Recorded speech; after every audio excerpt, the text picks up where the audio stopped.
અમદાવાદ જિલ્લાના ધોળકા તાલુકાના રણોડા ગામે જે વીર મેઘમાયાનો જન્મસ્થાન, જેમાં વીર મેઘમાયાના બલિદાનની વીરતાને સમગ્ર ભારત વર્ષ ક્યારેય ભૂલશે નહીં।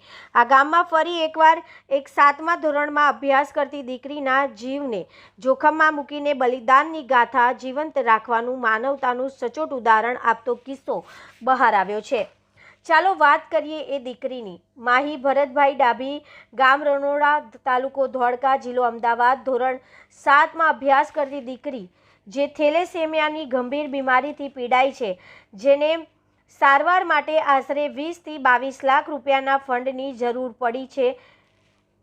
તેના પિતાએ ફંડ એકત્રિત કરવાની પહેલ કરી। દીકરીના પિતાએ એક QR કોડ વોટ્સએપ તેમજ FB પર મૂકીને ફંડ ઉઘરાવવાનું ચાલુ કરેલ। ઘણા બધા લોકોએ સહકાર આપવાની તૈયારી બતાવી અને જે પણ આર્થિક મદદ થાય તે કરી અને ઘણા હિતેચ્છુઓએ પોતાની રીતે માહીના પિતાના સીધા એકાઉન્ટમાં જે પણ રકમ જમા કરાવી તે એક સામાજિક ભાવનાનું ઉત્તમ ઉદાહરણ પૂરું પાડ્યું છે।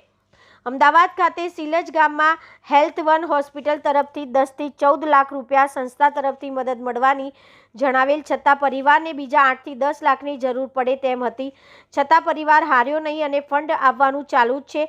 છેલ્લા 2 મહિનામાં લગભગ મહિનાના ઈલાજ માટે રૂપિયા 1,50,000 એકત્રિત થયા છે, પરંતુ મહિનાના ડોક્ટરે ત્યારે જ તેનું ઓપરેશન કરે કે જ્યારે તેના પરિવારના 3 સભ્યોના રિપોર્ટ નેગેટિવ આવે અને માહીન પરિવારના સભ્યોના રિપોર્ટો આખરે પોઝિટિવ આવ્યા છે, જેથી પરિવારના સભ્યોને ડોક્ટરો દ્વારા જણાવવામાં આવ્યું છે કે જો આ સંજોગોમાં માહીનું ઓપરેશન કરવામાં આવે તો ઓપરેશન થિયેટર પર માહીનો જીવ જાય તેવી શક્યતા વધારે છે, જેથી પરિવારે પોતાની દીકરીને બચાવવા જે ફંડ એકઠું કર્યું છે તેની સાથે હોસ્પિટલમાં બીજા થેલેસેમિયાના દર્દી બાળકો છે તેમનો જીવ બચાવવા આ ફંડ આપી દેવાની તૈયારી બતાવી અને ફંડ આપનાર લોકોને FB તથા વોટ્સએપથી સલાહ લઈને ફંડનો સચોટ યોગ્ય ઉપયોગ થાય તે દિશામાં ફંડ વાપરવાનું નક્કી થયેલ છે, જેથી ભરતભાઈ ડાભીએ તેમની દીકરીના જીવની પરવા કર્યા વિના બીજા બાળકોના જીવ બચાવવા તેમને ઉઘરાવેલ ફંડ ગઈકાલે તેમની સાથે હોસ્પિટલમાં દાખલ કરેલ વિશ્વજન જતીનભાઈ સોનારા અને પૂજા રતિલાલ વાઘેલાના પરિવારને બંને બાળકોના ઓપરેશન માટે આપી એક માનવતાનું ઉમદા કાર્ય પૂર્ણ કરેલ છે।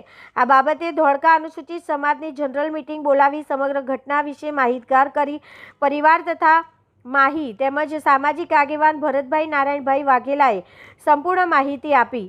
હજી આવા દર્દીઓને સમગ્ર માનવ સમાજ તરફથી વધુમાં વધુ મદદ અને ફંડ મળે તે માટે અપીલ કરવામાં આવેલ છે અને જે કોઈ આર્થિક ફંડ મળશે આવા દર્દીઓના ઈલાજ માટે ખર્ચવામાં આવે તેવો અનુરોધ કરવામાં આવ્યો છે। મેનેજિંગ તંત્રી મહેશ સોનારા, ધોળકા। નમસ્કાર, આપ જોઈ રહ્યા છો DT ન્યૂઝ। અમદાવાદ જિલ્લાના ધોળકા તાલુકાના રણોડા ગામના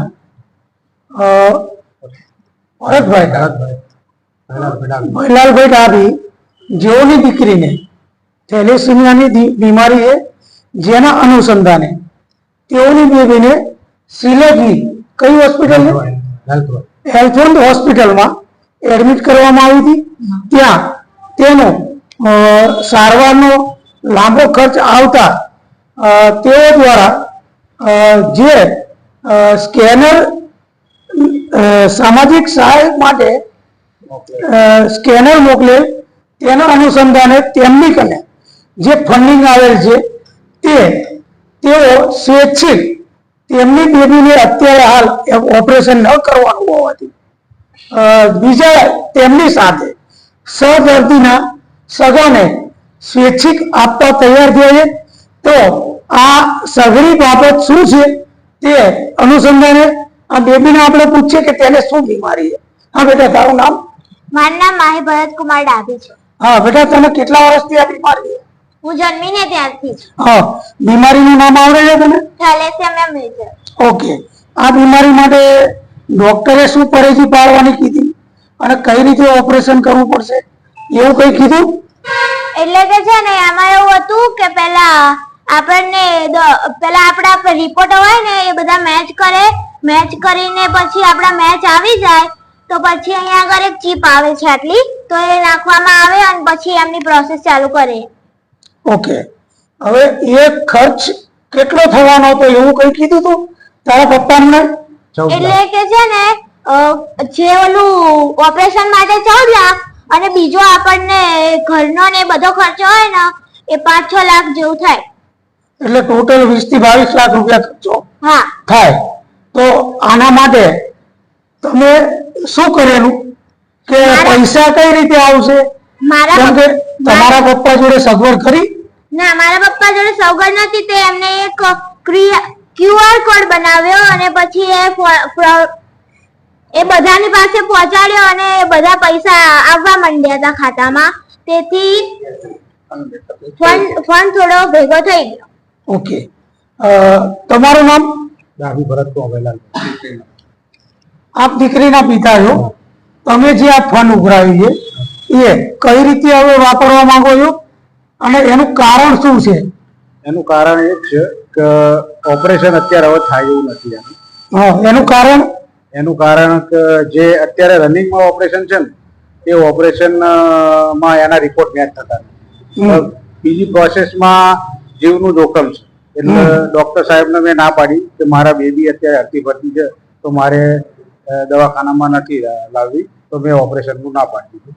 હવે આપણે જે અત્યારે મારા ફંડ જમા થયો છે એને મારી સમાજના માણસોને બધાને બોલાયા છે, બરોબર? એ હવે જે નક્કી કરે એ આપવાનું છે. ઓકે. તમે અત્યારે સુધીમાં કેટલો ફંડ ભેગો કર્યો? અત્યાર સુધીમાં મારે 1.5 લાખ રૂપિયા ફંડ ભેગો થયો છે. ઓકે. કઈ સિસ્ટમથી ભેગો કર્યો? આની માટે મેં QR કોડ બનાવ્યો છે. હા. QR કોડમાં ટચ કરવાથી ડાયરેક્ટ જ QR કોડ આવે છે અને એમાં જેને જે મોમેન્ટ નાખ્યું હોય એ નાખી શકે છે. એટલે ક્યાંક ને ક્યાંક સમાજે તમને મદદ કરી? સમાજ માનવતાની રીતે બધી સમાજના માણસોએ કોઈ પર્ટિક્યુલર એક સમાજે નહીં? ના, દરેક સમાજે મદદ કરી છે. હા. એટલે હવે તમારી ભાવના કેવી છે? મારી ભાવના એવી છે કે ઓપરેશન થાય એવું નથી, બરોબર? તો આ જે મારે બેબીના જે પૈસા આયા છે, બરોબર, એ કોઈક સારી જગ્યાએ વપરાય એવી રીતની ગણતરી છે.